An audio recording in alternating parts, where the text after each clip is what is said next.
Hello and welcome. I am Cindy Cronenshield with Cambridge Health Tech Institute and the Executive Event Director of BioIT World Conference and Expo. We are excited to bring you Trends from the Trenches keynote session.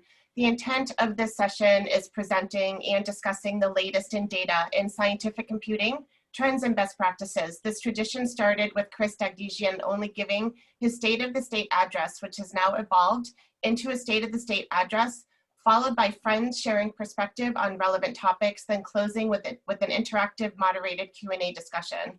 The BioIT conference would not be complete without this session.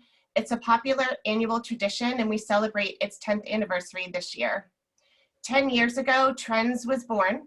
At that time, Chris Dag also appeared on the front cover of BioIT World magazine.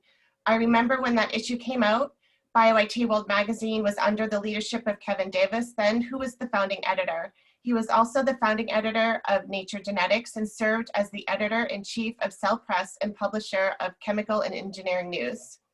Kevin is the author of 4 popular science books, including Cracking the Genome, The $1,000 Genome, and an updated version of DNA, The Story of Genetic Revolution with James D. Watson and Andrew Berry.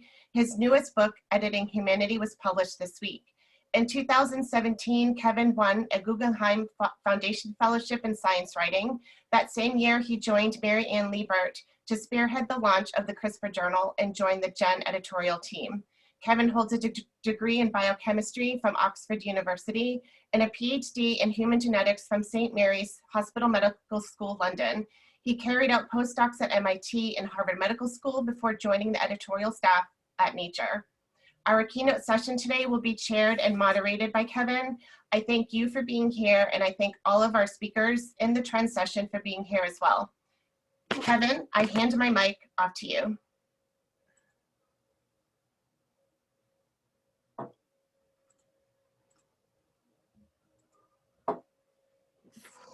Thank you, Cindy, and hello, everybody. Good morning. It's a great pleasure to be back at the BioIT World, obviously a virtual event this year, sadly, so we don't have the pleasure of running into each other and talking offline.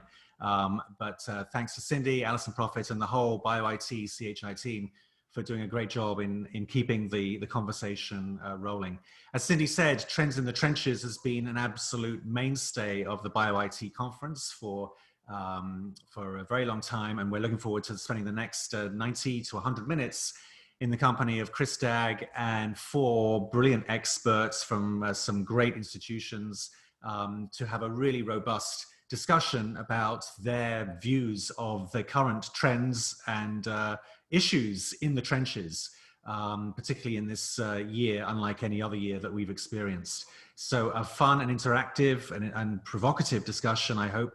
It needs your participation, however. So we have obviously the chat box on the Zoom interface that you're looking at. Please, at any point during Chris's presentation or during the conversation as it continues to roll along, let us have your questions. I promise you we're going to take as much opportunity as we can to put your questions to Chris and the rest of the panel. So just as a quick interlude, as Cindy kindly mentioned, it's been a crazy week here in the Davis household with the publication of Editing Humanity. You might just see it appropriately posed on my bookshelf behind me. That came out on Tuesday. The Nobel Prizes in Chemistry, amazingly, yesterday were for CRISPR. Excuse me while the train just rolls by in my neighborhood. And then last night I find myself on Twitter having a conversation with MC Hammer, who assures me that he's going to be listening to my audiobook, which I narrated while he's working out. So it's been a completely bizarre beginning first half of the week. Anyway, back down to earth and back into the trenches we go. As Cindy mentioned, Chris Dag's Trends from the Trenches presentation has been a real or a quasi keynote feature of the BioIT conference now for more than a decade. And I vividly remember the first time we encountered the Bio team. It was the first year of BioIT World's existence in 2002. And 6 months into publication, a ragtag group of 4 bio IT professionals came and said, we've got similar interests. We should talk. And we put them in the magazine. I remember them posing for photographs like they were, I don't know, U2 posing for the back of an album cover or something. We thought, well, these guys look promising. They seem to know what they're talking about. And they sure did. For as our community has grown, so has the bio team. I think up to now about 30, perhaps even more. But Chris Dag remains one of the founding members and one of the linchpins of that group. And we've enjoyed hosting Chris at the Bio IT conference now for so long, really for 3 important reasons. 1, he's a very nice, humble guy. 2, he knows so much from his day-to-day experience about working with customers in pharma, in industry, in government, in academia, addressing IT problems and solving problems for the life sciences community. And 3, and most refreshingly, in a show like this where you're getting spin and hype and all kinds of messaging from many, many big companies, it's refreshing and essential that you have somebody who you can rely on to just cut through all the noise and all the spin and say, this is what's really happening. This is what's happening in the trenches. And Chris has fulfilled that function magnificently for well over a decade, as indeed do all of his bio team compatriots. So it's always a pleasure. We never know quite what direction the trends from the trenches is going to go. But for the next 30 minutes or so, you need to strap in, because you're going to be taken on a roller coaster ride of what's really happening in the bio IT world as the one and only Chris Dagdigian sees it. So Chris, it's a great pleasure and honor to introduce you again. We're really looking forward to your comments. And then as soon as you're finished in about 30 minutes or so, we'll bring the rest of the panel in to reflect, give their own views of the trenches, and then we'll take audience questions. So Chris, over to you. All right, thank you very much, Kevin. I really appreciate it. All right, let's start to share my screen here.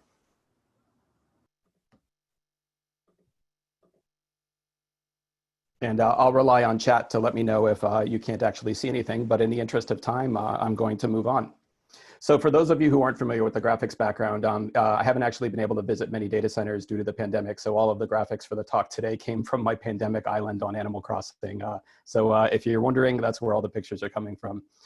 So the other thing that I've started to learn from doing talks this year is that people can kind of get a little bit burned out on Zoom, particularly if you're in all day. So we're trying a little bit of an experiment. Yes, we can't see your slides. All right, so let me go back here. Let me know if, let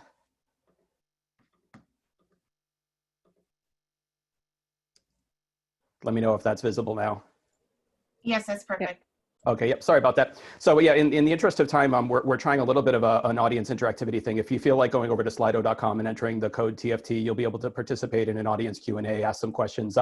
That being said, Zoom chat is still totally viable. And what we'll be doing is we'll likely be curating questions that come in via Slido, and we'll just be pumping them into chat as well so that Kevin only has one place to look.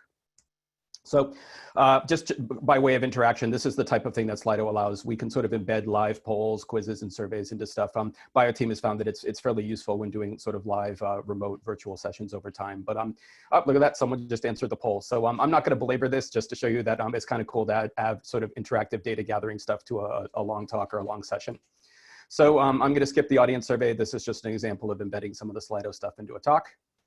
And by way of introduction, I actually don't think I need to do much of an introduction since Cindy and Kevin both did it. But yeah, 11 years ago, this was me. And unfortunately, I sort of created a monster. I think, like as others had alluded to, one of the reasons why the Trends Talk became popular is that the cool thing about BioTeam and our work is, you know, we're consultants. We're in and out of many, many different types of organizations every year. We get to see how similar groups of people, similar groups of smart people tackle similar problems. And so, and also many of our customers, many of our projects, we're allowed to publicly disclose certain things about what we see. So I think way back in 2009 and 2010, people sort of liked the blunt and honest. You know, I was fairly candid about the things I screwed up. I was fairly candid about the stuff I liked and I didn't like. And, you know, I think that was a relatively refreshing view for conferences where, you know, there might have been a bit of a marketing spin or, you know, that sort of thing. So that's sort of the background of why I've sort of been doing this for the last 10 years or so. And I'm trying desperately to pass the baton to younger, smarter, more accomplished people than me over time. And neither BioIT nor Stan will let me.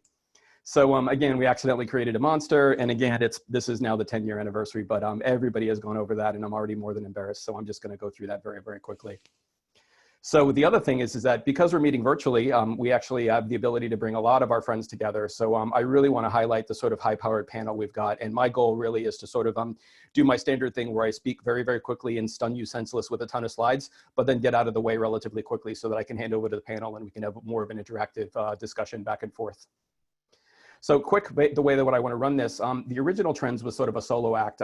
I would do 90 minutes, I would slam 180 slides down your throat, and then we'd call it a day. But it's time now to sort of switch up the focus. I don't have a lot of time to do a deep dive into multiple topics. I could talk for 30 minutes about cloud or storage or infrastructure or GPUs alone, and we simply don't have the time to do that in our forum. So what I'm actually going to do is change it up a little bit.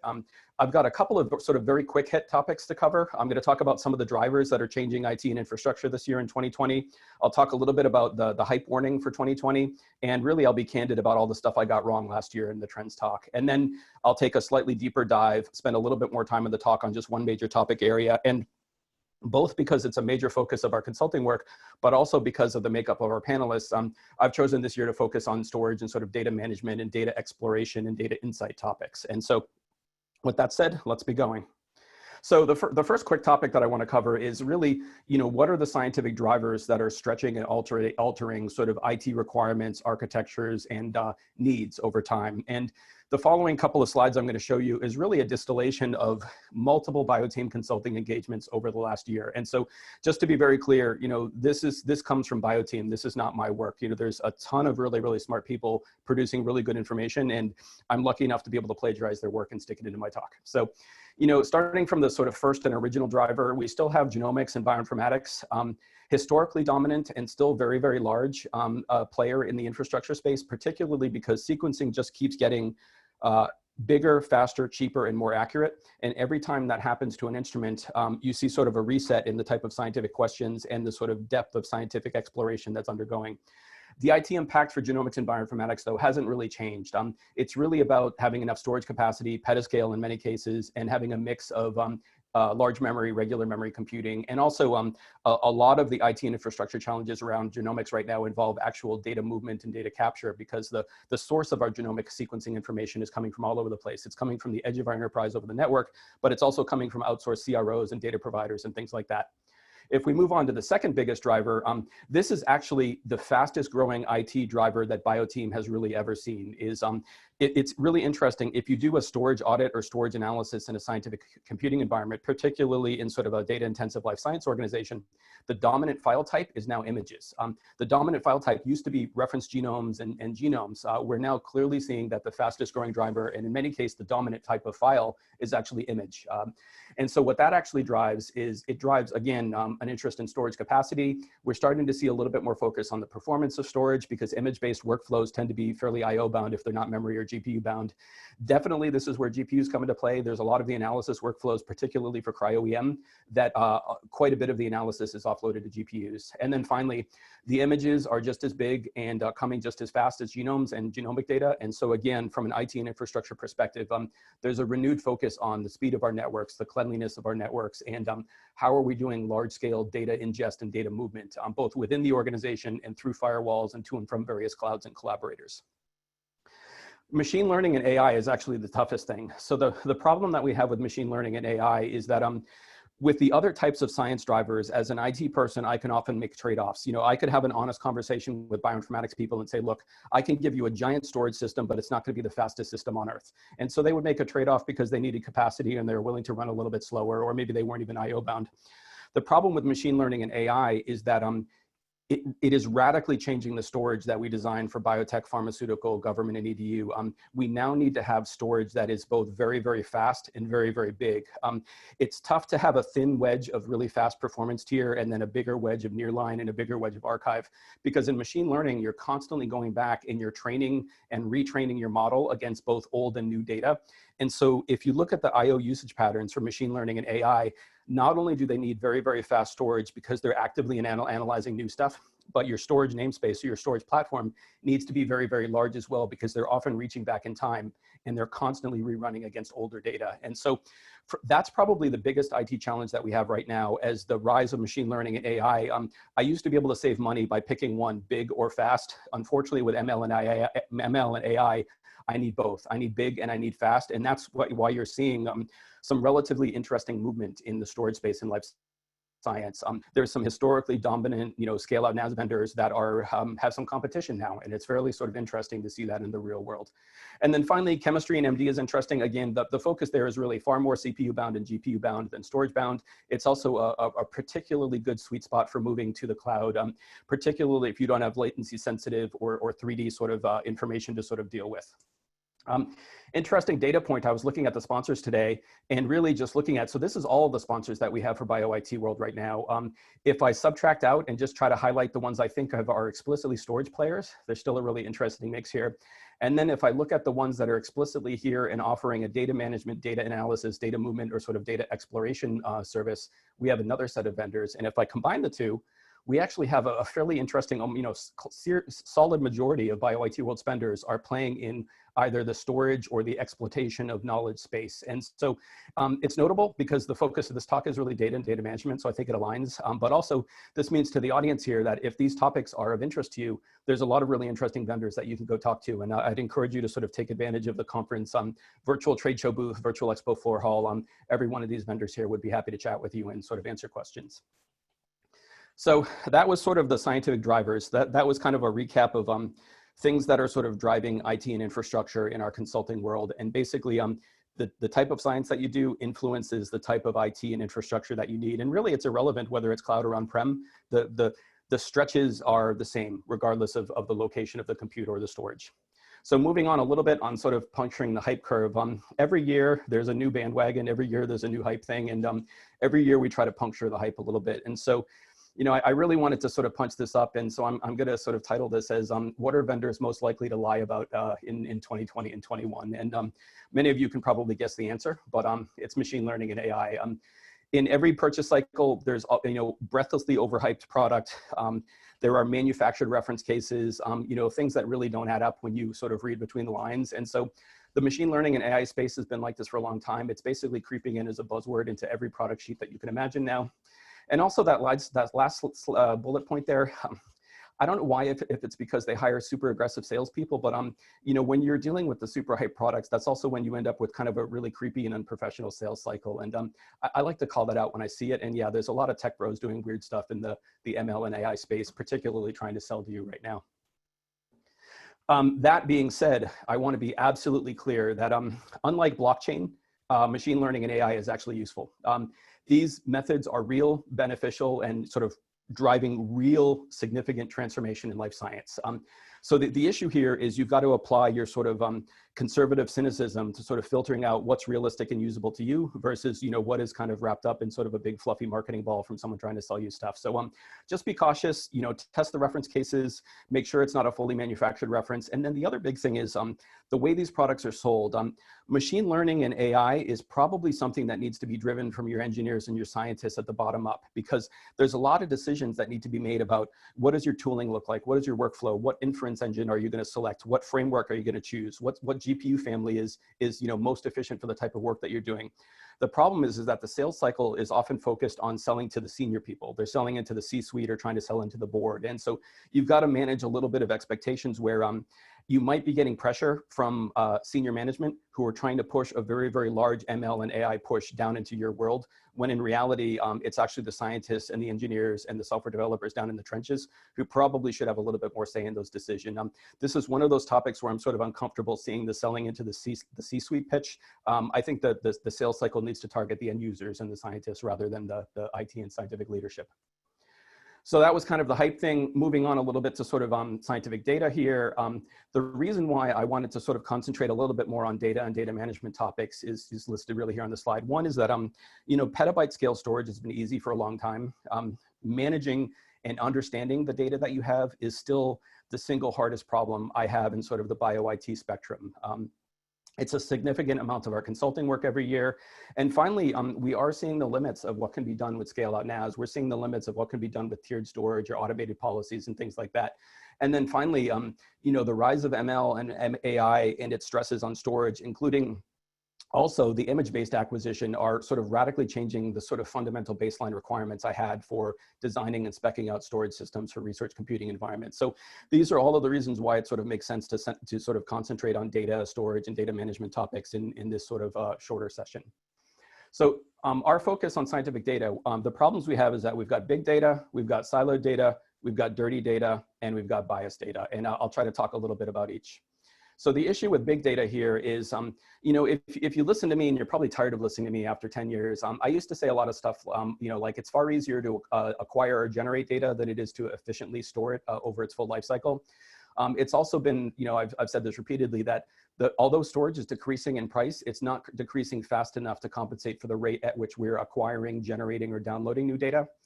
The issue here is in 2020, cryo-EM and sort of image-based workflows have sort of blown that out of the water. The issue that I'm really seeing here now, and this is where I'm going to be blunt and sort of call out failures in scientific leadership and IT leadership, is for too long and for too many years, leadership has avoided having uncomfortable questions with scientists about data stewardship, data management, and data organization. Rather than have that uncomfortable conversation with scientists, they've just thrown money and made their storage systems bigger. And we're now seeing some fairly problematic limits with this style. And I will reiterate, this is absolutely a failure of IT and scientific leadership. They are adverse to difficult conversations with scientists, and those problems are now coming back to bite them. So the other issue here is, I used to say, if you had a petabyte of storage in your organization, you were at the level where if you didn't have a full-time human being managing and curating your data, you're wasting more in CapEx dollars than the cost of that human being. The flip side here is I've now seen multiple organizations with many petabytes of data who have no curator, no standards, no governance, no quota, and no policies. And so we're now, I'm sorry, I used to say, at 1 petabyte, you need a human. Clearly people disagree. I'm seeing people with 10, 15, 12 petabytes out in the field, and just a long history of just absolutely ruddership leadership when it comes to sort of organizing, managing, and sort of curating that data. I really do think, I used to say in the years past, data triage was okay. We've in genomics in particular, we've gotten comfortable with deleting data because we can always go back to the -40 freezer and rerun the experiments. We have a history of our instruments getting better and more sensitive and being able to run the samples that we have. Typically people are a little bit more comfortable with throwing away old data because they can either regenerate it or they can rerun it. I'm also very, very well known for being very blunt and stating that it is wildly inappropriate for IT to have a say in scientific data management decisions. Any data deletion, any data triage decision has to come from science, and it has to be governed on the science side. It's really, really inappropriate to bring IT into the mix here. So it's a difficult thing to manage. But if I contrast that to stuff that I'm seeing now, just broadly speaking, collectively, we've sort of failed at this. I think the time now is new and sterner methods are going to be required. There are some intractable problems, and you really can't throw money at the issue anymore. You can have as many petabytes as you want, and your scientists will always find ways to fill it up. So we really, really, really now need to be talking about data management, data stewardship, and data governance. So I'm trying to create a new trend in 2020, and this has sort of permeated my consulting work over the last year. I really want to push a culture change across the life sciences and realistically sort of push across the point that storage needs to be treated just like any other lab consumable. You need to justify it, you need to budget for it, you need to plan for it, and you need to be able to defend that to your leadership. And I think that it needs to be actively managed by both science and IT.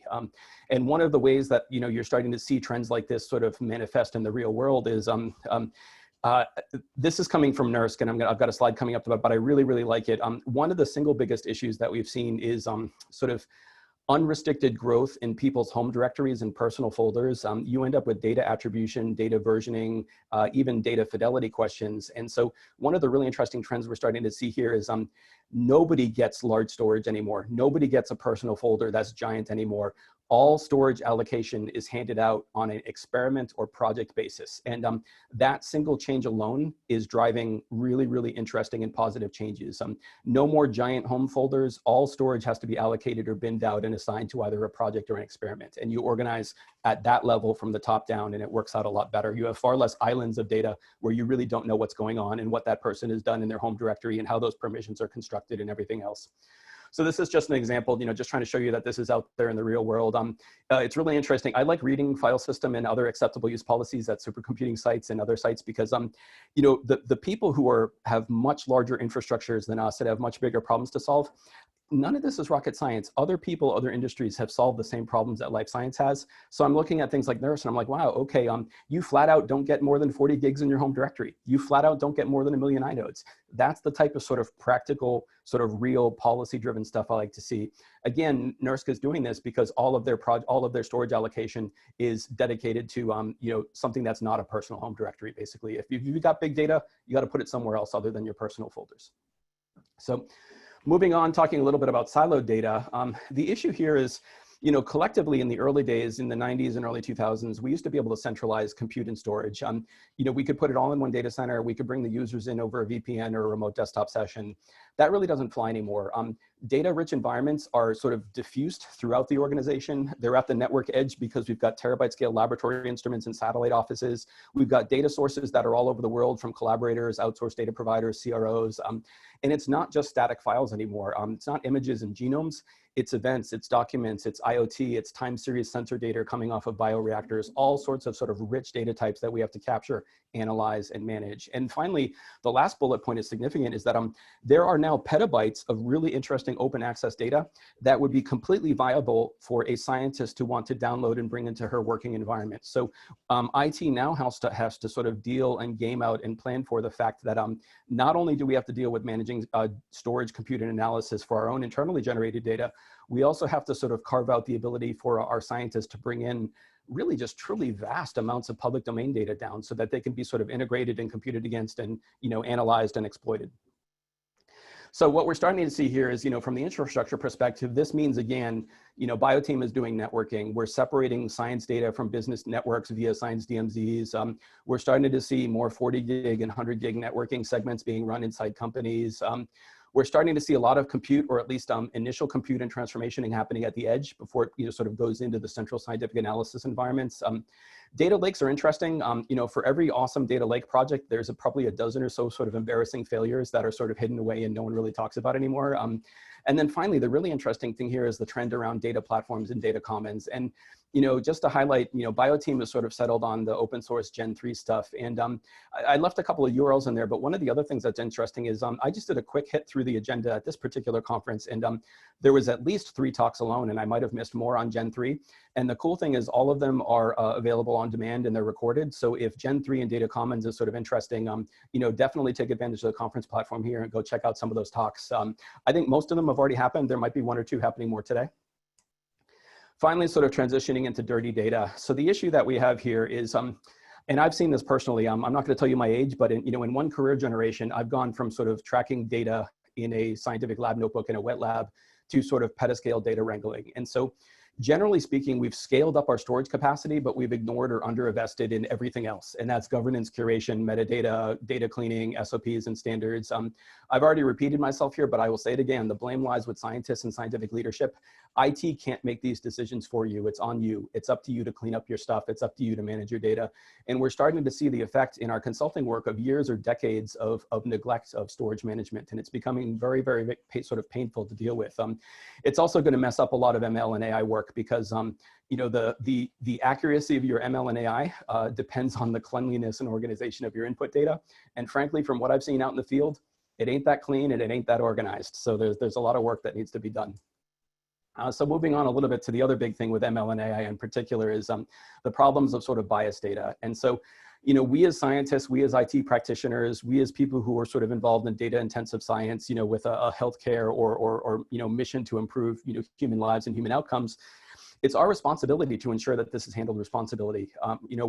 We've had clear failures with data hygiene. We've had clear failures with biased models. And it's really, really sort of up to us to make sure that the mistakes that other industries have made with ML and AI don't continue to percolate into sort of data intensive life science or sort of discovery oriented scientific research in general. And I suspect the high powered panelists that we've got here have probably got some interesting things to say about this as well.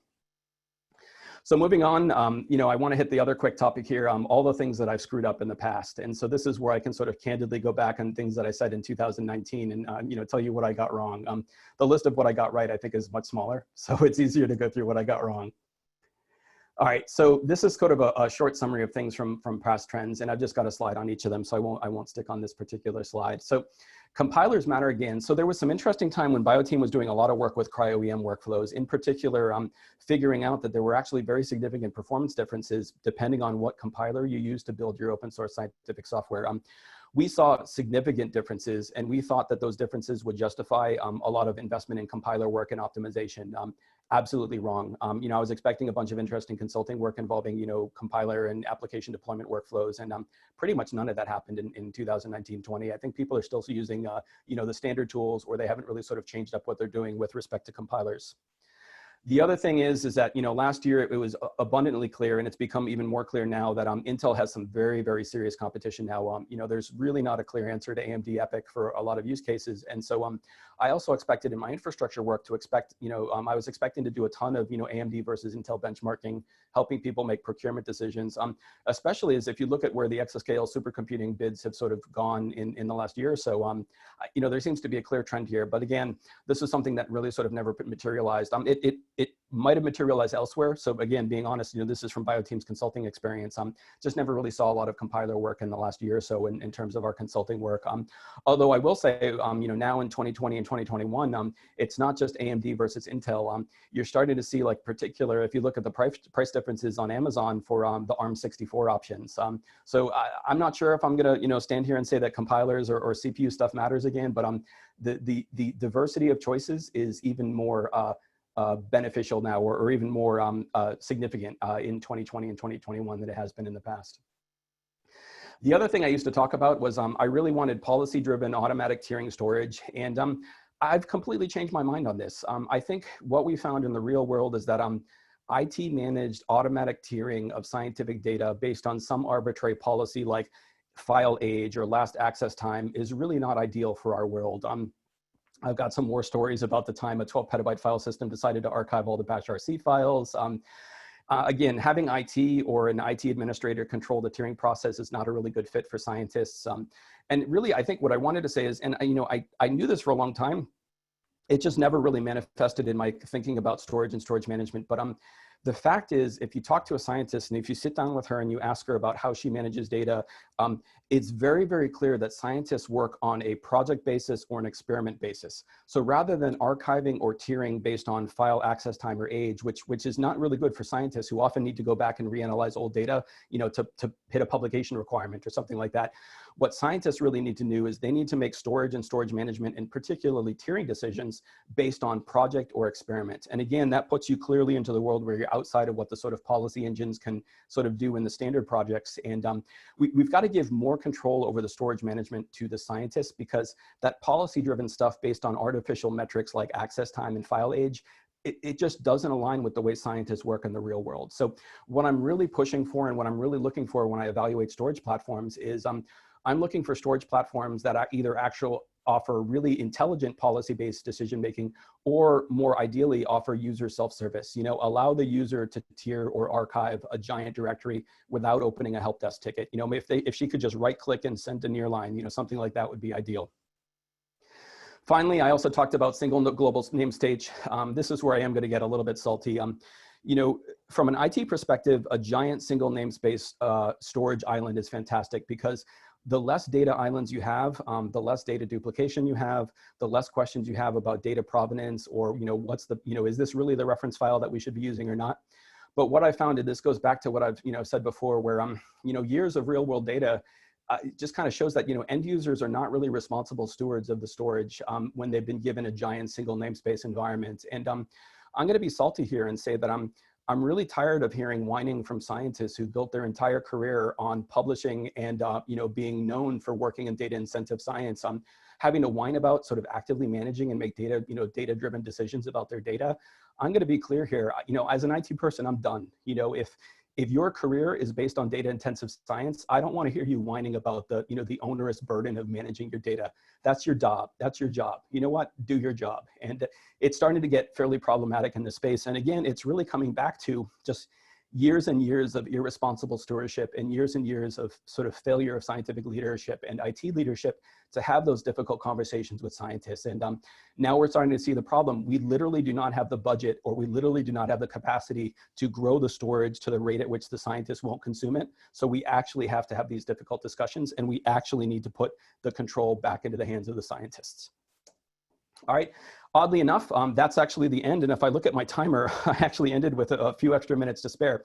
So what I'm going to do here now is I want to thank you for your time, especially those of you in East Coast time, or sorry, West Coast time zone, where it's still, you know, very, very dark right now. My goal right now is I'm going to shut off my camera, put myself on mute, and hand it back to Kevin. And again, thank you so much for your time and attention. Thank you for the opportunity for being able to speak with you today.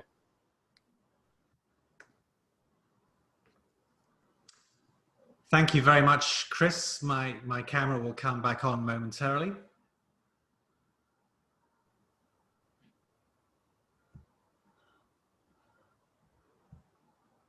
Okay. Chris, that was a wonderful talk, not surprisingly, and on time as well. We did have one attendee ask if you could speak slower, and I responded, I don't think you have that gear, but that was brilliant. So what we'd like to do now is bring in our other 4 expert guest panelists. All could have given, not quite the same as elan perhaps, but all could have given an equally riveting trends in the trenches from their own unique perspectives. So they're going to react, and I want to hear from them both what's it like in their trench, as well as what the impact of COVID-19 has been in their particular environment, or perhaps even in a broader environment. So we'll start with Vivian Benazzi, who left the NIH fairly recently, in the last year or two, I believe, and is now at Deloitte Consulting. So Vivian, great to see you. Give us your view from your trench.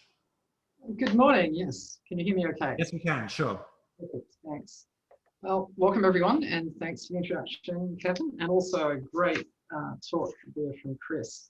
So, purpose of today is for each of us panel members just to give a little bit of a view of our trenches. So I'm going to try and give you a little bit of that. So just a little bit about me, just to give you the context of that trench I'm going to talk about. So as Kevin was just saying, I spent the last 12 years at NIH and just recently and left to join Deloitte. My role there is to look at how organizations, biomedical, government, and nonprofit agencies use biomedical data. What are the issues and how do they solve those? So our work involves work with NIH, FDA, CDC, all of those big, large government organizations, and also a collection of nonprofit biomedical organizations as well. So I'm just going to talk a little bit about the issues that I'm actually starting to see. And I'm going to set my timer here to make sure that I can do what Chris did and stay on time. So I saw in this conference, but also with a lot of our clients, there's the concept of a data ecosystem. I've heard this term a lot, and it means many things to different people. The way that I tend to see it is it's what is collectively needed in order to openly and securely access, share, and use data or multiple data sets. Much work is happening on this particular field in both individual components as well as components as they fit together. I think we saw a lot of the talks during this week that cover various of those components. So what do I mean by that? I think an ecosystem covers two broad areas, and I'm sure there'll be many details you can fill in here, but for time, I'm just going to give you a broad brush. One of those is the data itself. So all of the pieces that you need for the data to be useful. So all of the metadata, the data harmonization, the common data elements, the standards, the best practices, the governance models, and the data models. All of that is being discussed as either components or collections of components. So we're starting to understand the intersections. The other part is the supporting infrastructure. I think Chris talked a lot about this, which is the hardware and also the software that supports the ability to do all of that stuff with the data. So we need to look at the hardware. We talk a lot about cloud, but that's not the only option. We look at data wrangling, what you actually have to do to clean your data, which is we have to spend a lot of time and issue with it, the automation and the analyses that go with this. All of these components come together to form the ecosystem. And I think what people are talking about is individual components, but putting them all together is quite hard. So what we're noticing with a lot of the people we work with is how you would operationalize such a thing. And we're seeing it in two forms, and there's a little bit of blurring between these two terms that I'm seeing, but I think we're also getting towards the fact that we're moving into a dynamic world with data. So the one that I want to bring up is data platforms and data commonses, and Chris finished his talk by talking about data commons, so I'm glad that all intersected there. So I want to talk a little bit about both of those, data platforms and data commonses. This is just my perspective of what I see from clients, and also I'd spent a lot of time working on data commonses when I was at NIH, so a fairly strong background in that. The data platforms tend to be these end-to-end solutions that often can result in silos. It's quicker to actually do this because you hopefully want to analyze your data and get to an end solution to what you want to do. They're often proprietary, but not always. But I would also say this is where the blurring is occurring. Some of these systems are also moving towards using more open source and open standards in it. So although they might have been proprietary, they're now moving to some of those. The systems are native to themselves in the sense that they use their own data ingestion, their own data organization and management pieces, which are not consistent in any standardized form for others. So it can be a little complicated to understand how that's done.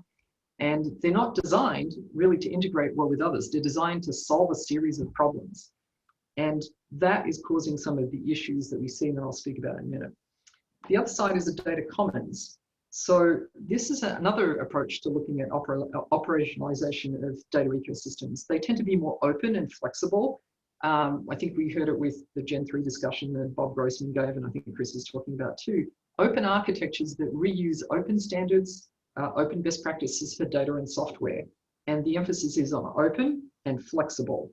And it's more about integration and interdependence, because I think we and a lot of the clients we work with are realizing that just creating these lovely silos or cylinders of excellence don't work together. And as data becomes larger and we need to work across data sets, we really need to figure out how these systems can work together. So in the couple of minutes I have left, I want to just talk a little bit about some of the issues that I see with the folks that I work with. So as I mentioned before, I work primarily with biomedical government organizations, and I also work with biomedical non-profits. The issues I see is organizations, they're both issues as well as potential solutions here that I'm going to say. I think organizations are more focused on data and the use and reuse of that. They're talking much more about fair and best practices. And Kevin was talking about the use in the world of COVID. What we're noticing is because we have to be able to share data much more effectively and efficiently in this time of COVID, because we want to get to a solution for therapeutics and vaccines, it's forcing this kind of data sharing conversation much more at the front and all of the pieces that go with it. So I think these are really good positive things. Some of the downsides of that is different parts of the organization see it in different ways. And it really depends on your background and where you sit within the organization in terms of often the level of seniority you have. So the usual things that we see is obviously there's IT, there's leadership, there's data science groups, data groups, there's biomedical science groups, and a collection of others. When each one of those sees a different part of the elephant, it can be a little hard to figure out what the solution is. And they really need to think about coming together to figure out how to solve it. I think COVID has reduced some of those barriers because we all collectively need to find a solution to help us overall as a human race. I think for leadership and of large organizations, although they're cognizant of these issues, for data issues, what they're finding it hard to do is they don't quite know where to start, and they're hearing different voices from different people. And that's true because each one comes with a different perspective. Many of the organizations are using data platforms, but they're realizing that they're creating many silos inside it, and they're not as willing to buy or use these data platforms as they were in the past. Just a quick shout out to what Chris was saying. We're absolutely seeing a lot of AI and ML hype, and figuring out how to use that is really imperative. Lastly, I'll just finish with some things that I think are real positives in organizations. I think we're finding more organizations asking us about data strategies, how they should think about things holistically. They're looking at data governance models for their whole organization and realizing that they should not try and do the whole, bite off the whole, or chew the whole elephant, so to speak. So they're looking at small places to start. They're looking at ways to think about how do you approach it as an overall data governance piece? Where do you start? How do you look at these pieces in a meaningful way that can bring all parts of the organization together? And I think they're also, which I think is a real big plus with these organizations, also looking at how you create incentives to share data and to look at where inside their systems those incentives have not been, but trying to improve that. And I'll stop there because I'm right at 6 minutes and pass on to the next person. Thank you. Thank you very much, Vivian. Great remarks. So don't go anywhere because we'll be calling on you with the rest of the panel as soon as we get the whole group together. A reminder for the audience before I bring in the next panelist: we want your questions. We've got plenty of time, and I want to devote that time to your questions, not my softball questions. So let's get those rolling and use the chat on the Zoom feature. Anything technical, anything specific, your own problems or something more abstract or general, it doesn't matter. We'd love to hear from you. Okay, let's go over the pond to Tim Cutts. Tim Cutts is at the Sanger Institute. I think they dropped the Wellcome Trust bit of the name, didn't they, Tim? But Trust has gone, Wellcome is still there. So we are now the Wellcome Sanger Institute. Facility. That's great. So this is the flagship Genome Center, of course, and much more in the UK. And Tim, same thing, 5-6 minutes. Please let us know what are the trends that you're seeing in your particular trench, and if COVID is having a dramatic impact on things, we'd love to hear about some of those experiences as well. Sure. So first of all, I mean, thank you very much for inviting me. I would love to just basically underline almost everything that Chris said, especially around data management in his talk. I think in particular, I absolutely 100% agree with per project assignment. Like many organizations, we have vast amounts of data sitting in people's personal area. Now, not actually in their home directories. We did actually, sort that out and give people a quota of almost 0. But nevertheless, the scratch file systems and so on are still pretty much complete chaos. So we are actually in the process right now of migrating to a entirely project-based structure, which is going to be painful for the scientists, but they are just going to, as Chris said, they are just going to kind of have to suck it up and live with it. We have to do it. I also wanted to pick up one thing that I was mentioned here about sort of siloing and data platforms. That echoed with something that one of my scientists said to me the other day. We were talking about how some of these large data sets are being published now through services in the cloud and elsewhere, in a way that's effectively behind it. It may not be a literal paywall, but it effectively is. And Sanger and the Wellcome Trust have a lot of collaborations with people, particularly in, for example, sub-Saharan Africa. And there was just a little bit of concern from this particular scientist. I thought this was interesting, that might actually, that kind of siloing just behind something where you have to pay, to some other provider to analyze the data where it is, might become a barrier to its use. So I thought that was an interesting comment. What's it like actually in my trench at the moment? I think, so actually the COVID pandemic is a really interesting way to look at where things have worked well for us and where they haven't. So although we haven't used the public cloud particularly heavily, we've been quite big fans of cloud computing as a paradigm for a long time, and we've been using OpenStack fairly heavily internally for some time. That worked extremely well in very short order, converting the institute from basically doing its regular science to shutting the place almost completely down, apart from a handful of scientists and lab technicians whose job it was to turn the entire sequencing facility over to COVID-19 sequencing. We're part of the UK's COG UK COVID genomics project, and that was incredibly successful. The ability to run containerized pipelines, standardized pipelines in languages like Nextflow and so on worked really, really well. We had the nCoV-19 pipeline running inside a week. And we could just fire up the sequencing and get going. It is a fairly daunting prospect, I have to say. Basically, I don't know how many of you know, but the UK basically has 5 or 6 what they call lighthouse labs, which are doing the testing for the entire country. They're actually starting up a few more now, but there were 4 or 5 to start with. They send us all of their RNA extracts. We are currently sitting on a stockpile of 8.5 million RNA extracts. Obviously, we can't sequence all of them, and most of them aren't positive anyway. But we're currently looking at a capacity of we're sequencing 4,000. I think it's about 4,000 COVID genomes a week at the moment, but it'll go up to 30,000 a week across the entire the entire consortium. That's been working pretty well, but where hasn't it been working? Well, I spoke to one of the scientists who's involved in it, and it's exactly what we've just been talking about. Metadata is the problem. We don't actually see much of the metadata at Sanger. We're sent effectively anonymized samples. We sequence them, we send them back out again. And we publish that data to a service in the UK called CLIME, which is a collaborative OpenStack environment for microbial informatics. But the metadata has to come in from all of the places that actually collected the samples, and coordinating that has been fairly tricky by all accounts. And they really did bring into sharp relief how that stuff has to be right. Data management, I've kind of mentioned that already. We're fine in the whole automated part of our large scale pipelines. It's downstream where the scientist works that I think we need work. Now, I mentioned that we're putting in some policies to sort that out.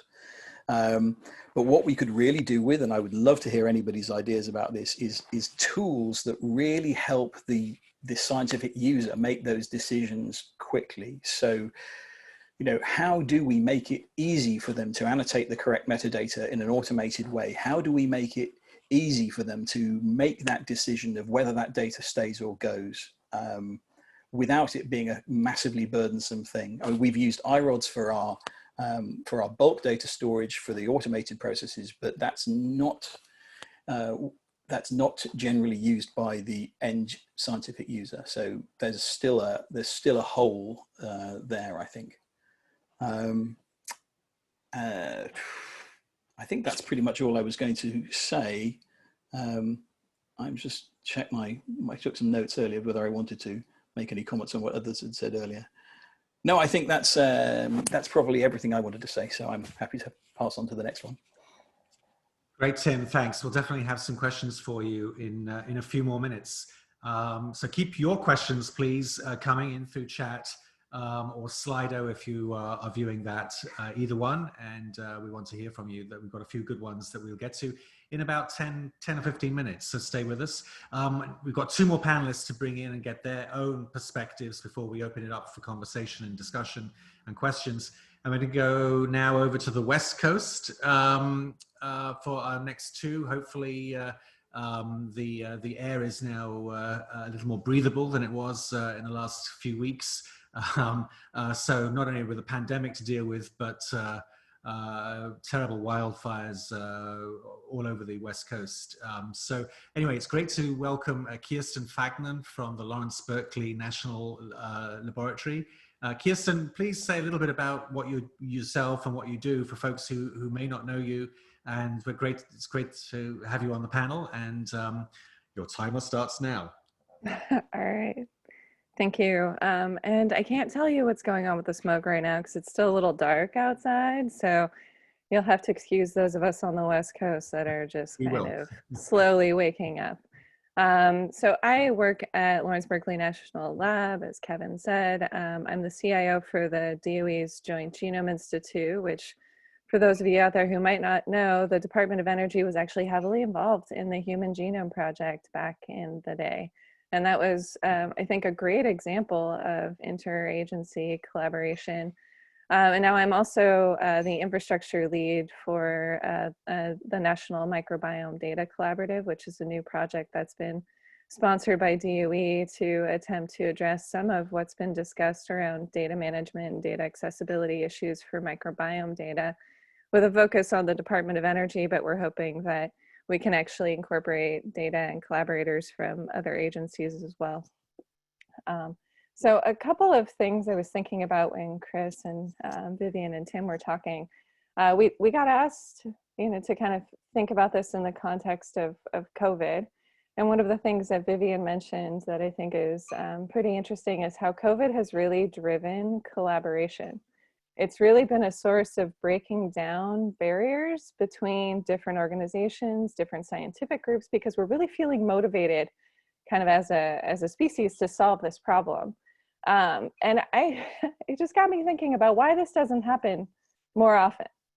We talk a lot about some of the challenges in collaboration, challenges around metadata, challenges around the data that's being generated coming from a number of small laboratories across, across the world, really, now that data generation in biology is just getting easier and easier. But there's not the same sort of focus on taking a data set that you've generated and thinking about how to put it into context for everybody else to use. And why not? Why can we do this in the case of COVID, but we have all of these other scientific challenges that we claim have a need for team science, have a need for collaboration, and yet all of the responses and all of the proposed solutions seem to come out of these siloed efforts. And maybe that's a little bit dramatic, but that is definitely the way that it feels. So are the other problems we're tackling really so big they can't be done by a single lab? And if that's the case, it really doesn't seem to be how we behave or how the incentives are structured. So team science, collaboration, fair data, these are all concepts that really resonate with people. I think humans really like the idea of collaborating and things being fair. We really like fairness. They sound nice, but the reality is our process, our training, our funding models, our incentive structures don't actually support these ideas. They don't actually support you going and working with somebody else, because at the end of the day, you're going to be measured against your single author, first author, last author publications to get your next round of funding. So your survival is actually contingent upon you making sure that your lab shines. And yeah, it's been nice to see that get checked in the times of COVID. And I wonder what we can do to actually use this as a moment for culture change within science. And that might just be kind of an impossible goal. But as long as that feels impossible, as long as we, have all of these structures in place that actually support the creation and maintenance of silos, then we're going to have data silos or cylinders of excellence. And we're really going to continue to behave as though we believe we don't need others' help to get our work done. And maybe that's true, but it should shift our conversation. So we can talk about how bad silos are, but I don't think that we spend enough time discussing, the root causes for why they exist, or why it would be better if we didn't have them. Like, what are the critical problems out there that we can't solve because all of the data is siloed? So the other thing that I wanted to touch on is this idea of data management and data cleaning. I feel like, this is a growing challenge, but we also have this corresponding growth in data standards. So it's like that XKCD cartoon, I've got, there are 14 data standards that exist. I'm creating yet another one that I think people are going to use, but we don't stop and say, well, why aren't people using the 14 data standards that exist? And probably because it's annoying. Probably because sitting down and actually curating metadata and doing careful metadata assignment of values to several hundred keys is actually pretty painful. And it doesn't feel like you're getting scientific work done. It doesn't feel like that's actually needed for you to publish your results or get it disseminated into the community. And so the question is why? Why are you going to do that when what it does is help somebody else use your data, but you're not necessarily getting credit for that? And so I feel very strongly that we need to call these concepts out, because when we're building infrastructure and we're thinking about how to design both the software and hardware infrastructure, as Vivian said, for this community, we need to think about how people really work. And if we want behavior to change, we also need to think about the incentives that are going to drive changes in those behavior. And one last comment, Facebook has, hundreds of curators on staff for what I could potentially argue is simpler data than what we're trying to understand and reason about and curate. And it requires a different skill set to be able to hire those hundreds of people. We need a corresponding number of hundreds of scientists to actually help curate all of the metadata for legacy and future data. and to help build these systems like Tim is talking about to help with metadata assignment. And I don't know where that funding is going to come from or where you're going to find these volunteers that are willing to spend years of their career making data usable by others. So with that, I will pass back to Kevin. Great, Kirsten. Thank you so much. Let's swing up north. Has dawn broken where you are, Mata? Yes, indeed. Oh, well, wait, that's great. So Matthew Trammell needs little introduction to this audience. He's also been a fixture at the BioIT conference from many years at the Broad Institute and then at Fred Hutch. And I'm not sure, Mata, that everyone watching today heard your talk yesterday. So there may be some points in that you may want to briefly reiterate. But anyway, great to see you, and give us your thoughts from the Seattle Trench. Excellent. Thank you very much, Kevin. It's really an honor to be here with everyone. And I have to admit, looking at your, fourth book now there over your shoulder, I feel a little bit like I've been standing still for the last 10 years that we've been in this space. As Kevin mentioned, I spent a long time at the Broad Institute working in kind of that research IT space, and then at Fred Hutch. For the last 4 or 5 years, I've really been increasingly obsessed with data commons as a construct for intramural and extramural data sharing. In the cancer space, with many of the questions that one wants to ask, it seems pretty clear, at least to an IT person, that no one institution has enough data to answer those questions really robustly, particularly when we're starting to bring in these statistical approaches like of machine learning to bear on these. So I've really been interested in this idea of cross-organizational data sharing. I left Hutch early this year, actually just before the COVID excitement started, to spend more time in between organizations looking at this idea of sharing. So really my trench now is not mine. I'm spending time in other people's trenches. And this has been an interesting experience. So a couple of comments about data sharing in general. First of all, we've been talking about it in our space for a long time. I was really kind of, 2 or 3 years ago, pretty frustrated because it felt like we were having the same conversation over and over again about it's too hard and incentives aren't aligned and all of that. But I have to admit that over the last handful of years, even before COVID, and I do think COVID's an interesting driver, that we're seeing progress in this. This concept of fairness is starting to take shape. There's some exciting trans NIH efforts that are being driven by Susan Gregorek and others to start to wrangle data assets across the institutes, which I think is really exciting. There's a tremendous amount of work to do there. It's not an easy task, but I do think that's hopeful. I think too, we're seeing data sharing in other industries that we probably don't pay enough attention to.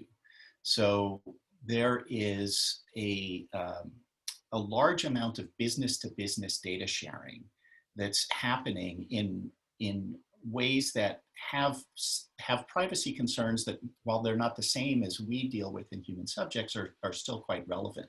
So this might be, for instance, Uber sharing ride data with the jurisdictions in which they operate, and in these other business to business data sharing aspects, I think a lot of progress is being made, and some interesting technologies are coming to bear. So there's a relatively new cloud-hosted database technology called Snowflake. Snowflake, about a year ago, created a VP-level position of data sharing. And I think that's really indicative of the industry starting to take, the industry at large starting to take a view of this. We're not there yet in the biomedical space, and there are a number of reasons for that. But as Kirsten and others have pointed out, COVID has been a fantastic driver. Like, we don't have the same urgency in other diseases that we've had in COVID. And COVID has driven some exciting actions, both at the national level. So NIH has a couple of projects going. I've been working in a project kind of in a more regional focus that's pulling together data for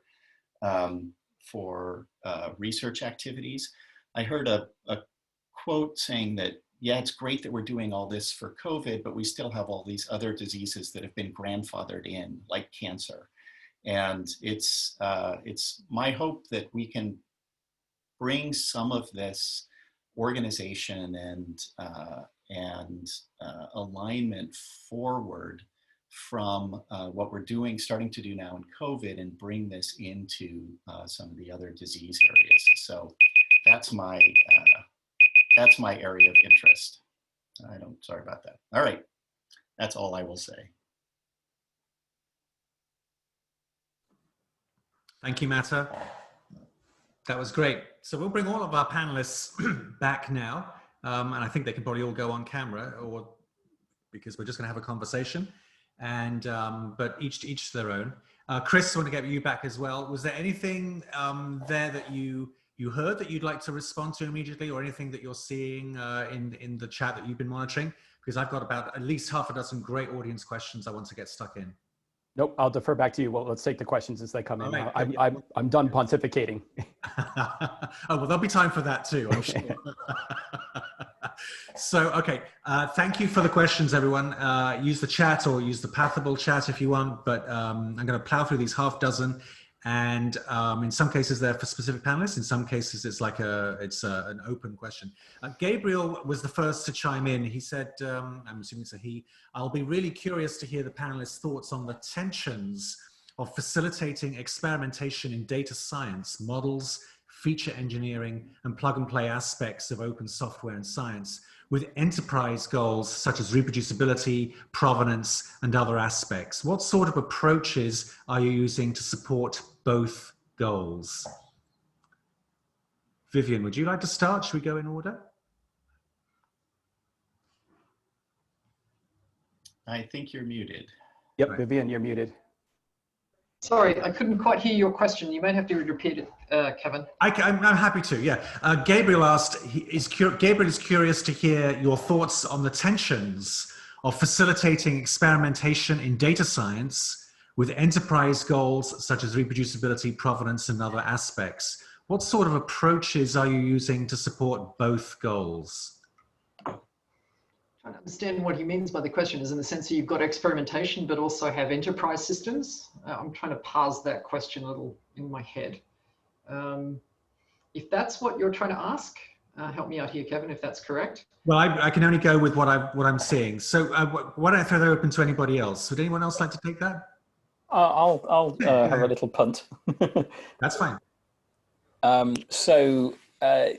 That's a challenge that Sanger has been having, because one of the things that's really changed over the last couple of years for us is we've gone from being a place where we did sequencing on a large scale, but it was entirely for our own internal research purposes. And one thing that's really changed in the past couple of years is that we've started doing things for other people on a large scale, which brings with it that sort of commercial and enterprise requirement that really wasn't there before. And I have to say, I've kind of taken the coward's way of dealing with it, which is to basically say, I've created two sets of infrastructure. There's one set of infrastructure for the experimental playground, and there's one set of infrastructure for the public, for the production world, where we're doing the UKB sequencing, for example, the whole genome sequencing for UK Biobank, and that does not get touched. There's no experimentation there. Right, I can jump in, Kevin. So, Go ahead, Vivian. yeah, so what I'm seeing in government organizations is there's a tension between those two. And when it's not addressed, you continue that tension. When you do address it, what you're finding is kind of like a sandpit place to play. But organizations are realizing that they also need robust things to work at scale and be reproducible, etc. And so creating those sandpits for those folks to do it has to come from the combined leadership agreeing to that, and the organizations that are choosing to do that, that works. Some government organizations, particularly those that are purely academic, I think There's still a very strong support for academic research, which is fantastic, but it doesn't tend to lead to some robust solutions. So I think that tension exists and that question needs to be asked. The solutions in my mind come again from the organizations coming together with all components, the IT, the science, the leadership, all coming together and realizing what those needs are and allowing that place to play. And lastly, I'd like to say that you need that space for scientists to play. That's what they're interested in doing, and it creates dynamic change. The organizations that get dynamic change and allow that are the ones that I think are going to produce some pretty interesting work from that. Thanks, Vivian. Anyone else want to have a take on that? Kirsten? Yeah, I mean, I agree with what they both said. I just want to throw out a kind of subsequent challenge that potentially exists.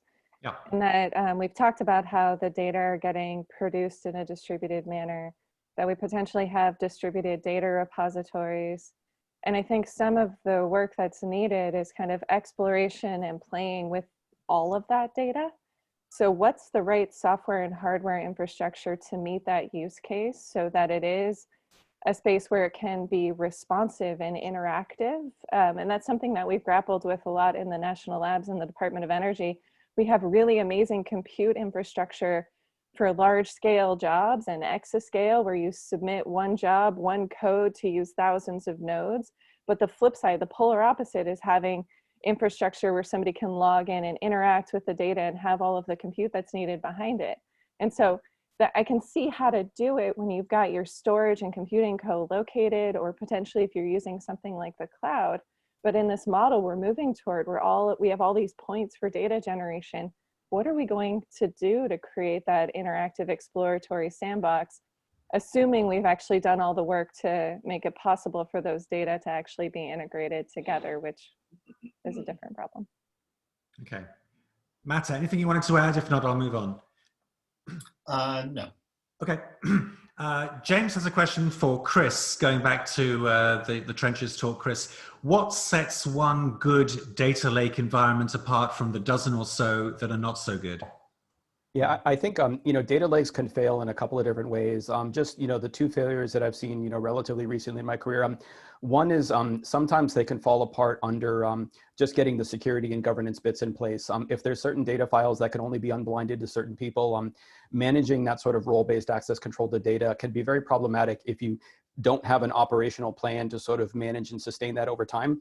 But the second biggest failure I see for the data lakes is this is enterprise and corporate in particular, where companies have an easy time rolling out new capabilities. They have a hard time rolling out training and operational support. Either they don't do it at all, or there's a big push for the first 2 weeks when you sign that expensive contract and you roll out, I'm not going to name a vendor, but you roll out the platform, you spend a couple of weeks doing knowledge transfer and training. And then after that, there's literally nothing. And what you find is that over time, there's just sort of decreased lack of use. New early career scientists come on board. One of the things that we've seen is when you roll out major sort of capabilities in a research-oriented organization, there really needs to be a significant investment in knowledge transfer and sort of sustenance methods to sort of keep those things accessible and usable. And I would say it's relatively rare for me to find a company that spends a lot of time training when they first roll out. It's almost impossible to find a company that actually makes a long-term investment in sort of ongoing training and operations. Then the other thing I would say is the other reason data lakes fail is that someone in the executive suite read it in a magazine and decided they needed one, and it's just rolled out and it's useless because it wasn't really put together with any actual outcome in mind. Any comments or reaction to what Chris just offered? Okay, let's move on. Chris, you forwarded a question that came in via Slido. How do you start those difficult conversations between management, scientists, and IT about the tough love approach to data management by their producers? This got a big reaction, I noticed, when you touched on this in the talk. Yeah. The funny thing is that it's actually fairly straightforward to start those conversations. I'll go back to some of the conversations I had way back in the day when I realized that when I was speaking with scientists, their mental model of a cost of 1 terabyte of storage was related to the fact that they went to Best Buy or Costco and they saw a 1 terabyte drive on sale for $60. So in their mind, a terabyte of scientific data shouldn't really cost it's a $60 item. And so what we did is we sat down and we had the honest conversation with them where we showed them that, look, this is the system that we're using. It replicates, it's backed up. The true actual cost of providing you a 1 terabyte of scientific storage over its full life cycle is closer to $10,000 or $15,000 a year per terabyte. I mean, obviously the prices have crashed recently, but the thing is, scientists are smart. They want to be team players. They're really engaged. But for me, it was just the conceptual difference. To them, the cost of a terabyte was what they saw on Amazon or Best Buy. And so the first step in the conversation was having just the honest conversation with IT being more transparent about the fully loaded costs of providing the services that they haven't really thought about. The second thing, and this is where the tough love comes in, is that it used to be, 10 years ago or 5 years ago, it was just a budget, question. Oh, if we spend 30% more, we can give you the space you need. The fact is now in 2020, we literally cannot give you the space that you need. Like I said, there are very valid scientific reasons why she might want to bring in, 30 petabytes of, UK 4K or other large scale data. And so now the conversation turns to an honest conversation about the cost, but also an honest conversation about the actual limits of what IT is capable of providing. And that translates into a conversation with scientists about how would you prioritize your research? What are the most, important questions that you want to ask against your data? If we had to triage, or if we could only fund 50% of your, requests, how do we do that? And the cool thing about that is that feeds into helping set up a sort of governance or storage communication or storage management process where you really do get that nice interaction between science and IT. But I think my long-winded way of saying it is that first you're honest about the costs. And then the second thing is you have to have the honest conversation with them about, look, we can't even throw money at the problem anymore. We literally have to triage and put quotas. And so as soon as we talk about quotas, we have to have that conversation with the scientists about, prioritizing based on business value or scientific value and sort of, moving on from there. Generally speaking, once those conversations happen, I've never had an issue dealing with the scientists. It's just, starting that conversation kickstarts a lot of sort of positive interactions down the road, ideally ending up with a governance committee, that is responsible for and managing that data. Thanks, Chris. Any other reactions? Yeah. One thing I'd like to mention, I completely agree and have long applauded Chris for saying this is not an IT problem to solve. But for organizations that are really large-scale data organizations, particularly those that are interested in machine learning and AI, it's probably not an individual lab's problem to solve uniquely also. That there's room to invest in new capabilities in organizations, and I would call this data engineering or data analytics, which probably doesn't live in IT, but can play more of that active role. Kirsten mentioned the data curators at Facebook, right? That plays more of an active role, the hands-on role in managing data on behalf of the organization. That becomes the tactical part of data governance. And I think that we're going to see more of that either being developed within IT organizations or in the couple of places that I've worked, developed outside of IT organizations. Okay, thanks very much. Let's move on to another question. John wants to ask, or does ask, weaving together the past two plenary sessions, is there potential in leveraging citizen science for metadata curation efforts, or is it too reliant on subject matter expertise? Who'd like to take that? Don't all shout at once. Kristen, go ahead. I think it's absolutely dependent on subject matter expertise. And we have an even deeper problem where, so I come from the environmental space, which I think is a little different than a lot of people potentially in the audience and potentially on the panel. So we are studying microbes and plants and fungi and things that have no expectation of privacy, which makes, on the one hand, that a little bit easier because we don't have HIPAA constraints, but on the other, there are folks out collecting these samples in the wild, and if they don't collect some key pieces of metadata in the moment, there's no way you can add that back later. So imagine you're coming to this system and you're asking a question, you have your favorite organism, and you say, I want to see all the places where this organism has ever shown up, this microbe has ever shown up. And to do that, you have to be able to tie that back to the metadata from the sample itself. So it's not just enough to be able to go through and curate the data themselves that have come out of the sequencer, the digital objects, we also need to maintain that sort of line of provenance all the way back to the study that was done where somebody went out and collected it in the field. So that's really challenging. And I think you have comparable things when you're looking at host associated data, and so it's hard. And so I would argue that like there's that where you can't reproduce it. And then you do need to have some scientific knowledge to look through and sanity check some things. But then there are also more extreme cases where you could look at a map of things that are meant to be, say, plant samples or taken from a human. And if you find corn growing in the middle of the Pacific Ocean, that's probably got some mislabeled data that people could probably correct. And so there is the whole spectrum of potential things that we can tackle and fix. But I think it's going to take the scientific community, and we can't just hire anyone to come in and kind of help us make these data ready for AI and ML and statistics. I'd like to take a crack at that too. Go ahead, Vivian. Yeah. I totally agree with Kristen. I think that's exactly, you definitely need subject area expertise for all the reasons that you described. I think that's consistent also with the human data that I've dealt with. But I'll add another one, especially this is my experience of what I saw at NIH, working with multiple groups that did do this. They wanted to engage citizen scientists. You needed the subject area expertise. They had different levels of which people could actually contribute information. The problem becomes incentives too, particularly when you want to engage in the subject area expertise. I think Kristen brought this up in her presentation and discussion before. When there's no incentive in the system, people will not spend hours and hours and hours of their time doing it because data is not incentivized for their career, it's the paper. So we have to change those incentives so that people who do this data curation are as important as getting the paper. So it comes down to data citation. It comes down to the citation of our data and software, not just the papers. When you do that, I think you're probably going to get more of the subject area expertise involved that we sorely need.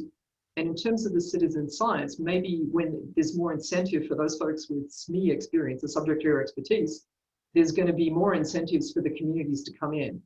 What I have noticed for the ones that have done this is you've got to be careful about the level of curation you bring in. People that are very interested but don't have subject area expertise can bring something, but you have to be able to parse that out. So some of the systems I've seen is they have different levels of curation, but that in itself requires a lot of work from the groups that are already doing that work. They're often not given much funding to do what I think Tim was saying before, which is training, or Chris was talking about the training that organizations roll out. It's like, here's this brand new thing, 2 weeks of training. What we need is much more respect and support for training, rolling it out, and people to be able to see the incentives of being able to do data. Thanks, Vivian. Anyone else? Lots more questions coming in. If I don't see a waving gesticulation of hands, we'll move right on. Matthew, a couple of related questions for you, please. I think these come from different people, but they seem to intertwine. What tools and other software do you use for data sharing between organizations, both intramural and extramural, particularly for cancer, apart from data commons? And related, what's the best platform that has all the cancer data in one place that you mentioned? Well, I think that's the aspirational goal.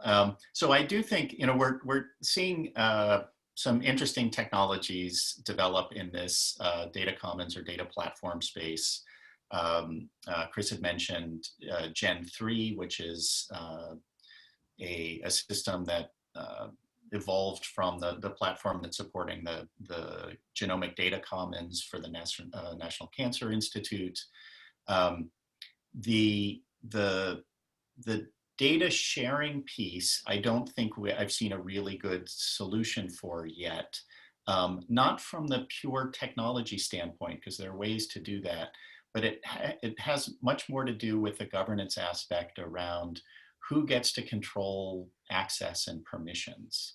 And that again, is a place that most organizations aren't really good at thinking about. Like, until you've developed some muscle around data governance, those questions are hard to answer. So there are some technologies out there that can do that, where you can delegate access controls across organizational boundaries. But organizationally, most groups are not comfortable with that. So in terms of where are all the cancer data, they're not all in any one place. I will note that NCI is doing a lot of work towards what they're calling their research data commons to bring together different types into somewhat more of an ecosystem. But there's so much more work that we have to do as a field to get to the point where we can really leverage each other's data in cancer. Tim, do you have thoughts on that? The Sanger has done a fantastic job generating some brilliant cancer data over the years. So actually, my main thought about that is that we are in the extremely fortunate position of having the EBI on the same campus. So long-term data publication really goes through them. We have a nice synergistic relationship with them. So, you know, we are largely the data producers, but actually, generally speaking, they're the ones who look after the data for us in the long term, or at least that's certainly the way it should work. I mean, of course, we tend to keep a copy of it ourselves as well, which is, you know, exactly the sort of problem we've been talking about. But in theory, that is the general data flow and the way it works. So I kind of dodge the problem to some extent.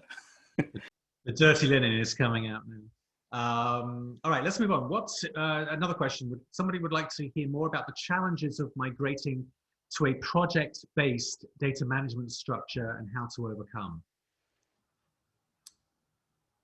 The challenges of migrating to a project-based data management structure and how to overcome. Anybody? I can start, I guess. Yeah. Yeah, I mean, I think, you know, definitely this is a policy and communications thing more than it is a technological fix thing. So you start out first, and I absolutely, you might actually have to bootstrap a governance or a data management committee, because again, the thing that I really want to come back to is, and Matt alluded to it as well, is that it's inappropriate for IT to be making scientific data management decisions. You know, so the source of truth needs to come from the science side.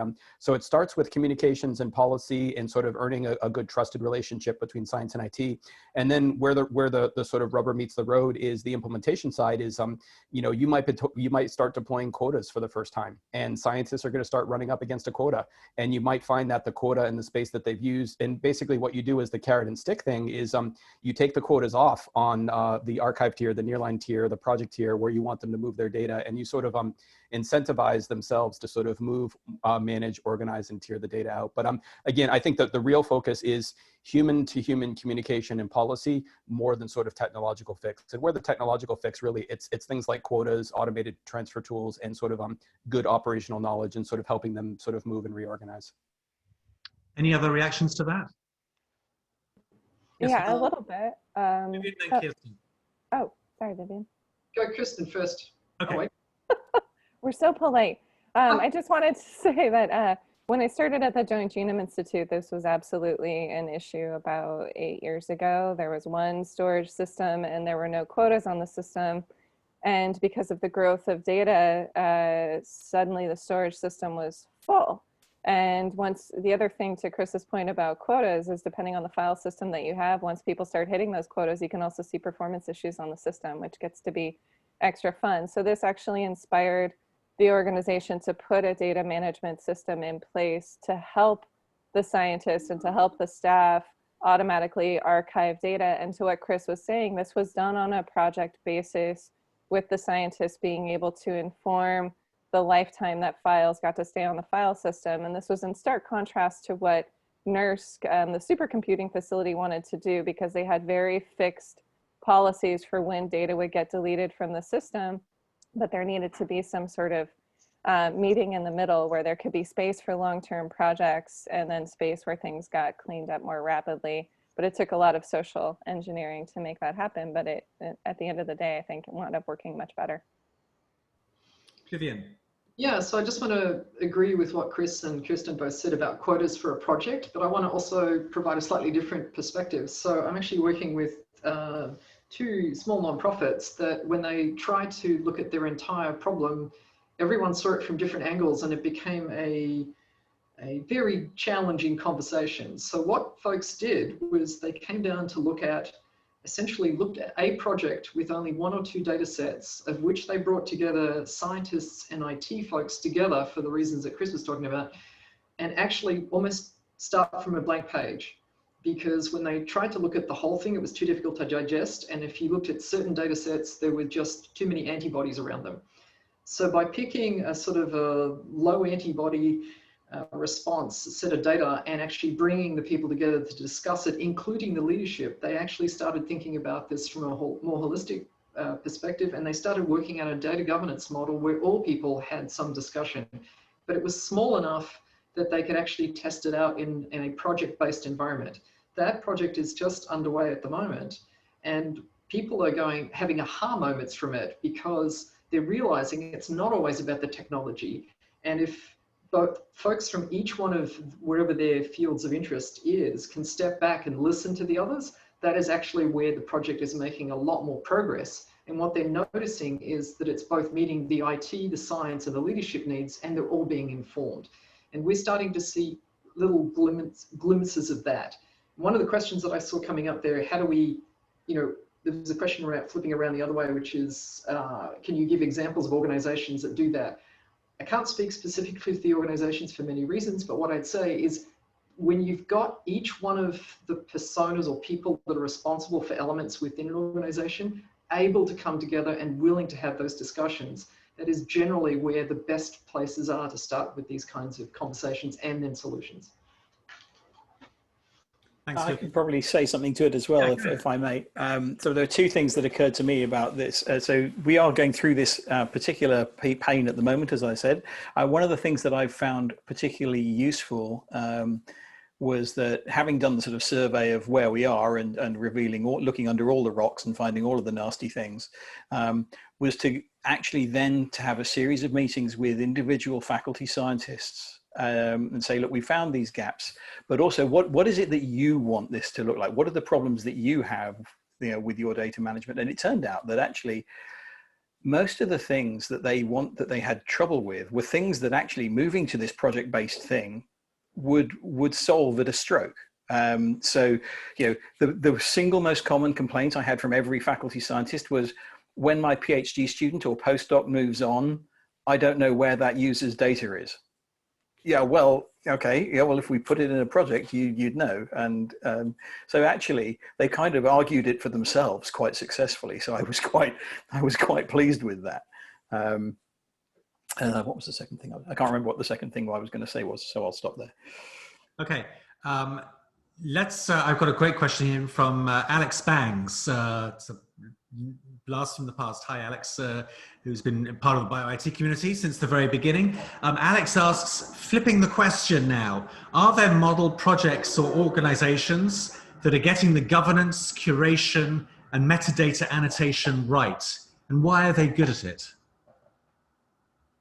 Thanks for the question, Alex. Who'd like to take that? Who's got something good to say about an organization?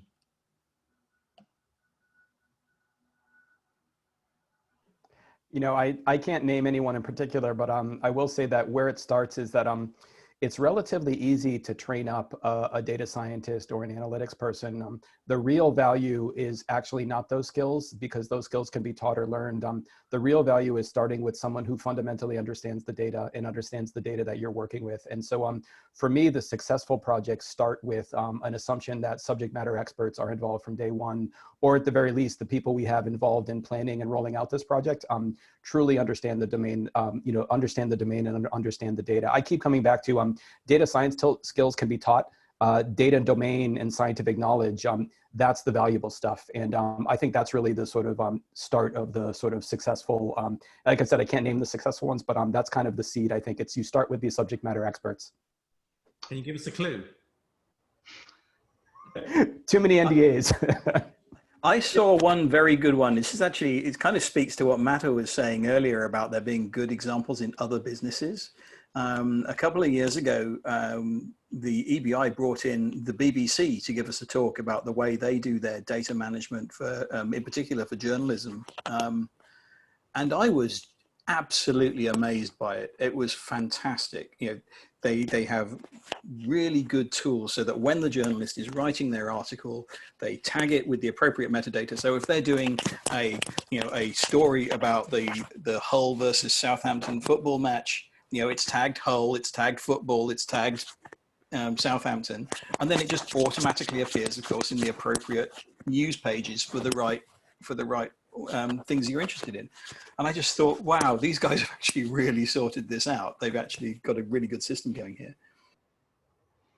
Thanks, Tim. Everyone, yeah, Matthew. In general, I don't know that in the biomedical space, I've seen it solved really well organizationally. It tends to be project-based. And some projects do this really well, whether that's ones that have an explicitly funded data coordinating component or just well organized. I think one of the ones that I'll toss out just as an example that I'm not at all involved in, but I think has been really impressive in what they've done is the NCATS translator. So this has been working to try to solve that hard problem of sitting in the middle of a bunch of different data resources and make them work together and do that across organizations. And I think that's a impressive project to look at. Yeah, I want to add to that. I agree with that. And in part, the reason for that is because the approach was also taken about the sociological approach about what are some of the issues you have to look at. And when you do that, I think that's why you get a better solution. So back to the question you were asking, Kevin, that was asked by one of the panelists, what are the organizations like Chris? We have NDAs, so I can't speak to it. But what I was saying before, and just to re-emphasize that, when you've got both the scientists, the subject area experts, the IT folks, and the leadership coming together and realizing that doing the same old thing is a definition of insanity, right? And it kept not working, it cost too much money, and they realize they have to make a change and they have to work collectively together and work collectively on a solution. Those are the organizations that I've seen that are making change, but they have to do it by working together as a team. And what Kristen was saying before about team science, that is critical to solve it. Many of the technology things are there. So I think when they're coming together inside their organization to solve it as a team, and they don't try and bite off more they can chew. So I think what Tim was saying about projects is really critical. What is missing though, and I think this goes back to what I think many of us have been saying, is there's still, certainly in the biomedical space, lack of incentives for the data piece itself. So we need to change that discussion of it's just the paper. It's got to be about other issues as well. I think when we do that, the combination of team science and different incentives in our system will mean that hopefully we'll get more organizations capable of that. And the effect of that is if we have good organizations showing that and being able to do that and having valuable outcomes from that, then those are also going to connect amongst each other, and hopefully that will have a domino effect in the positive sense here. Kirsten, did you have a comment?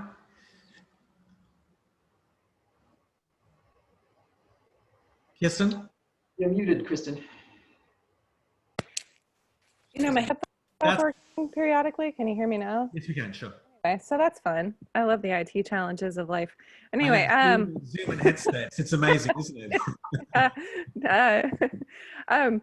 So I think you can do this well kind of in the moment, but one of the things I wonder about biology, and this is a question out to the audience and to the panelists, is like, do we have a good enough understanding of how people want to use and search through data to actually imagine how we would build a system like the one Tim described? Because that sounds so cool, right? And when I'm looking at it from the perspective of the JGI, where we are dealing with plants and fungi and microbes, like each of those program areas kind of has different aspects of the organisms they're interested in, and we're trying to think about common metadata or common things that we could use to drive like how, because it's not just about storing and stashing the metadata now, it's how people are going to use it, which gets to what Vivian was saying about these sociological issues.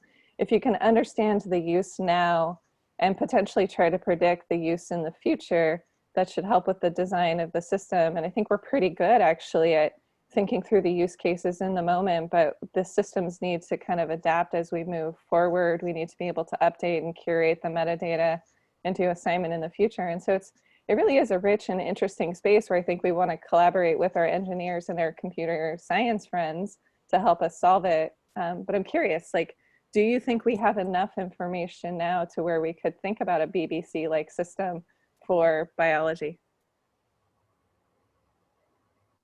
Tim, do you want to quickly respond, and then we'll? It's, my crystal ball's not very good, because so I don't know what the metadata is going to be important in the future. But I was just thinking that maybe that does, it fits also in with what Chris was saying about the cleanliness of data that you also need for ML and AI, because there's a similar question there, isn't there? What metadata do you need to be gathering with your, so that when you do apply a machine learning algorithm, you can spot when you've got some sort of false relation. Oh, I've actually, which one particular instrument was doing something a bit strange, or it was a different. How deep down that rabbit hole do you go? Do we record which batch number of reagents we used? It could be a nightmare, but but that's sort of.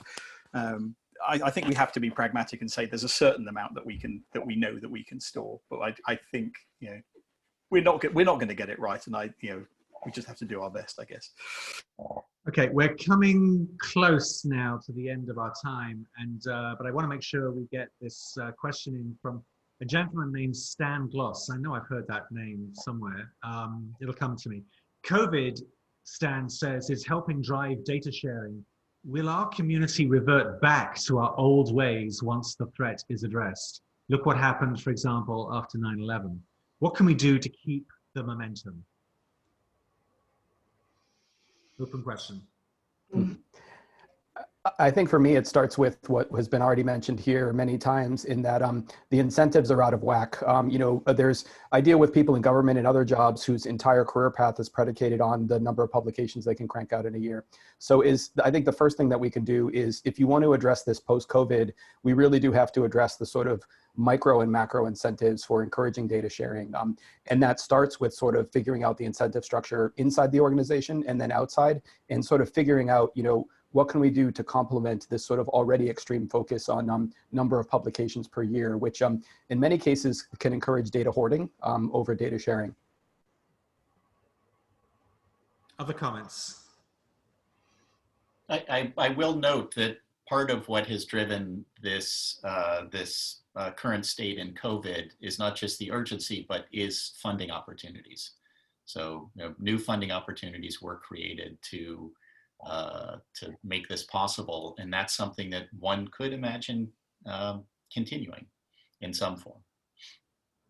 I want to echo what Chris was saying, which is you need to align incentives, because there are quite a number of examples where data sharing has shown new discoveries, but it kind of gets lost because the incentives in the system are still not aligned.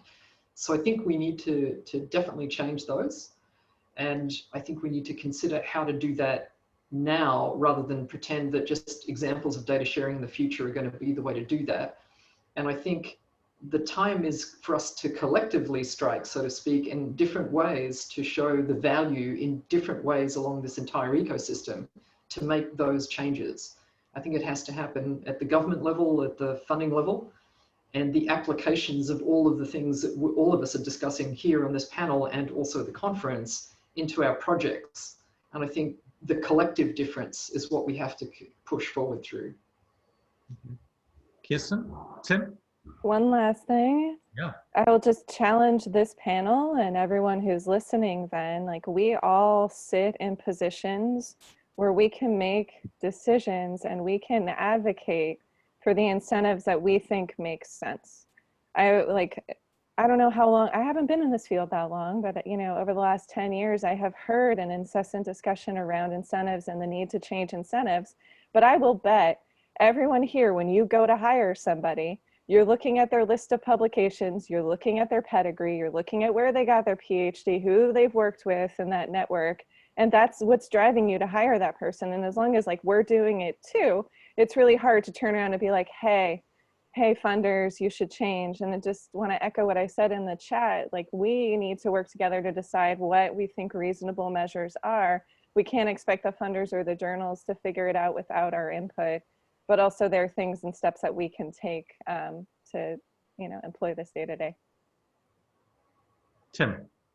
I don't think I can add much to this. I know the Wellcome Trust tries very hard to, it has a very strict open data policy for all of our research.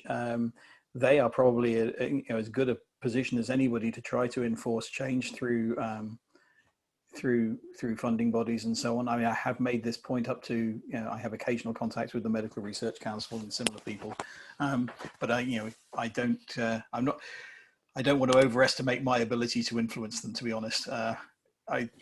I agree with everybody that this is what needs to happen, but as Kirsten just said, we've been asking this question for a very long time, and it doesn't change very much. Yeah.